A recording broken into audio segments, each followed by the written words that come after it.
at certain point መስራት ያለበት ወይ አይዲያህ ነው ወይ ገንዘብህ ነው አንተ አይደለም። የዛሬ እንግዳችን ጥበበ ስላሴ ነው።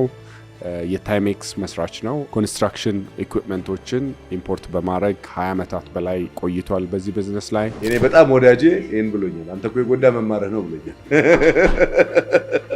በተለይ ኮሌጅ ላይ ያጠፋኸው ጊዜ እኛ ብር የሰራንበት ጊዜ ነው አለ። እውነቱን እንደ አንድ ቲፒካል ኢትዮጵያዊ ሰው ሲመሰክርልህ ነው እንጂ ምናምን ይላል። አንተ ያልተናገርከው እንዴት ነው ሰው ይመሰክርልህ? ሰው እኮ ኮንፈርሜሽን ነው ሊሰጥ የሚገባው እንጂ ስለአንተ አንተ ነህ ማውራት ያለብህ። ጥሩ ዕቃ ማስታወቂያ ያስፈልገው። ካላስተዋወቅከው በምን አውቃለሁ እንዳለ።